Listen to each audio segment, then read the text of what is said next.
Good evening. Hey there. Happy Tuesday evening. I don't know if you guys are tired of seeing me by now. Usually Tuesday nights, Krista is here. And I've been live the last couple nights doing a few different things, but Krista is with her family for a different obligation tonight. So I'm jumping in real quick, just a real short live tonight. I'm going to take Krista's spot and do our 5 faves. So Krista's been sharing with you 5 favorite picture books of the week for the past, I don't know, many weeks. And so, yeah, she wasn't available tonight, so I'm going to jump in and share my 5 fave picture books of the week with you. And as always, we'll throw some links in the chat box or in the comment box for you to be able to find them easily, but great books to throw in your library order this week and grab for free, or go grab them on Amazon, put them in your cart if you're trying to fill up some good, fun, cheap books to have at home for your home library. So if you are joining us for the first time, I am Katie, or maybe you're watching the replay. I'm Katie. I am one of the founders of the Literacy Camp, one of the literacy ladies, and Krista is the other co-founder of the Literacy Camp. And so we're here live on our Literacy Camp Facebook page tonight, or maybe you're watching the replay later. And yeah, we hang out with our Facebook community about at least once a week, and love to just share free tips with you on ways to help you feel supported as you help your kids learn. We are, again, founders of the Literacy Camp. Literacy Camp's a fun, really unique summer learning opportunity for students, and this year we have a virtual option. So you can find that at theliteracyladies.net.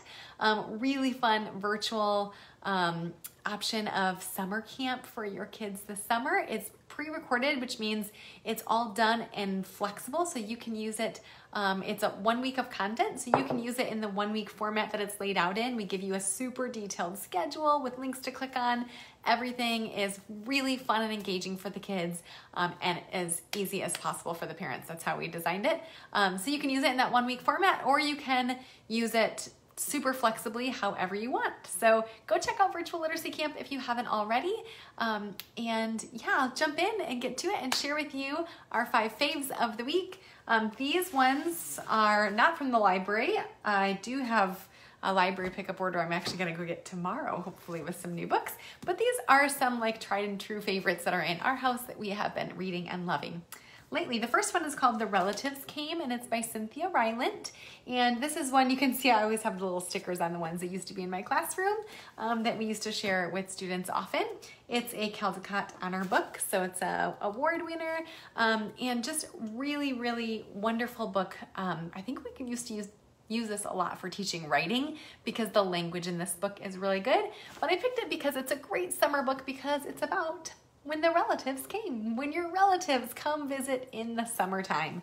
So if that is happening for your family, or maybe you are the relatives that are maybe getting out finally and going to visit other family members of yours, it's a great read. It was in the summer of the year when the relatives came is the very first line. We love that line. So it's just a really great, very entertaining story about a family that comes to visit their extended family every summer, and all of the fun that is had. So a great book if you're talking about maybe going to visit some family this summer or having family come visit you. We're going to have some of our family members come visit us that we haven't seen in a long time that we're so looking forward to this year.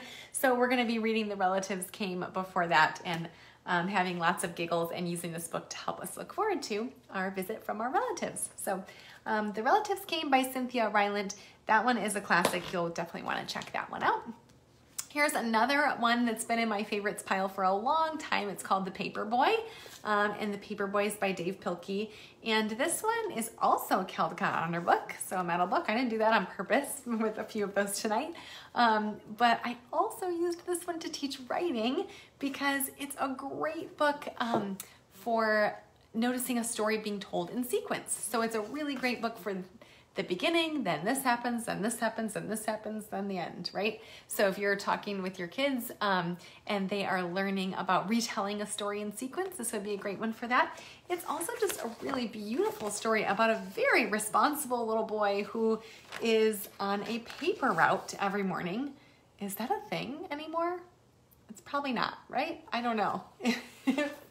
I mean, somebody's delivering paper still. I don't know if they're young kiddos, but it's an adorable story about this very responsible little boy that goes on his paper route every day. And the language is just really fun. It helps you to feel like you're in the story and like you can imagine exactly what's happening. And there are lines like, on these cold mornings, the paper boy's bed is still warm and it's always hard to get out, even for his dog. So lines that you can like really relate to, and you know, imagine what your warm, cozy bed feels like when you don't want to get up in the morning. So just a really beautiful story about a little boy who has a summer job as the paper boy, and he delivers papers to his whole neighborhood. So it's a great one. You will want to check that one out as well. All right, this one is kind of different from some of the other picture book recommendations that we've done. It's called the Blue Day Book for Kids. Maybe you've heard of the Blue Day book before. It's by Bradley Trevor Grieve. And it's the same type of feel as the Blue Day book. It's kind of like a coffee table book with really great pictures in it, real photographs of animals. And it's all about like if you're having a blue day and you're feeling grumpy or you're feeling sad and what that's like, and then how do you turn around your grumpy day? And he gives some ideas about maybe giving somebody a hug or playing some music or doing a dance or trying to smile even when you don't feel like it. And there's like, of course, adorable animal pictures that go with each of those things. Really short, easy lines to get through, and my son loves this book, and it's the perfect book to read to your kids on a blue day, on a day that maybe they're feeling a little grumpy or blue, and talk to them about ways that they can turn their mood around. So the Blue Day Book for Kids is that one. The tagline there, I guess, is a lesson in cheering yourself up. So I love those ones that have a real practical use if you're chatting with your kids about how to cheer themselves up. Okay, here we go. The next one is maybe one that you've heard of before. If there's some teachers hanging out with us, you've probably for sure heard of this one before. How Full is Your Bucket for Kids? And this one is written by Tom Rath and Mary Reckmeyer. And it's all about, if you haven't heard of bucket filling before, it's all about understanding, you know, the author kind of gives this analogy of everybody having a bucket. And you can see in the pictures, he's got this bucket like hanging over his head. And when somebody says something unkind or something happens that doesn't go his way, it's like a little drop comes out of the bucket. And when your bucket is low, you're more likely to be grumpy and sad and maybe say things that you wish you didn't say, or you know, just not be your best self. And then it talks about ways that you can have your bucket filled. So the little boy in the story, his bucket is filled when friends say something nice to him, or his teacher says something kind, or somebody is patient with him. And as his bucket fills up, he tends to then be kind to others and more patient with them. And somebody drops something and he runs and picks it up. And so then as the little boy learns that, he realizes, oh my goodness, if I have this bucket that needs to be filled, other people must have one too. And then he goes around and tries to start being kind to other people that he runs into, and he's always trying to fill their buckets.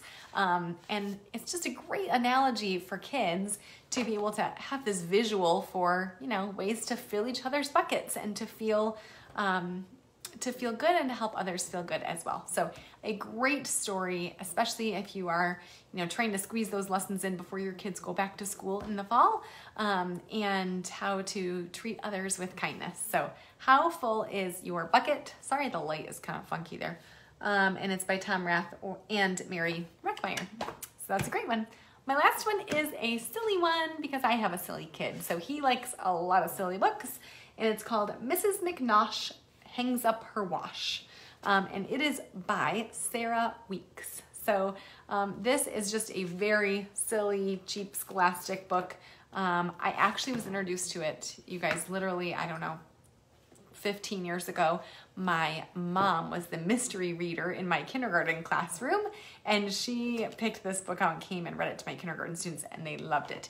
And so now my son loves it too. It's just a very silly story about a lady who's hanging up all of her laundry to dry, which again, does anybody do that anymore? I have no idea.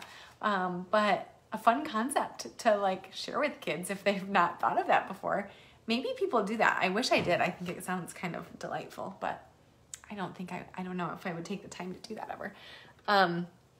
So anyways, it's also a rhyming story, and rhyming stories are great for early literacy, for getting kids to hear fluency and to hear, hear rhyming words and be able to practice phonemic awareness skills. So each Monday at dawn, Mrs. McNelly McNosh brings out a barrel and she does a big wash. And so it goes through and it has all these little rhyming words. And of course she hangs up her underwear at one point, which is really silly, and the kids will all laugh. So it's just a very fun little silly book about all the different, she hangs up her shoes and her laundry and stuff. So just a very fun, silly rhyming book that your kids will smile at. Mrs. McNosh hangs up her wash. So those are my 5 books, 5 faves of the week. I hope that you found a couple new ideas to put in your next library order, or to grab from Amazon for your, next book order for birthdays or whatever else you're buying books for. But free books from the library is how we roll all the time. So go check those out. And I hope that you have a wonderful summer of reading. Thanks for letting me jump into Krista's spot tonight for our 5 faves of the week. And go check out Virtual Literacy Camp if you haven't already. It's already live, so we've got families that are enjoying it and loving it. Some families that did our spring break mini camp that are now doing our summer camp as well, because they loved it so much the first time around. So go check it out. Send us any questions that you have. You can find all that information at theliteracyladies.net. And if you're not already in our Facebook community, come join our free group of parents where everybody's just help and support each other with great learning ideas for helping your kids learn. And you can find that at the Literacy Ladies for parents of elementary kids. We hope to see you there. Have a great night. Happy reading.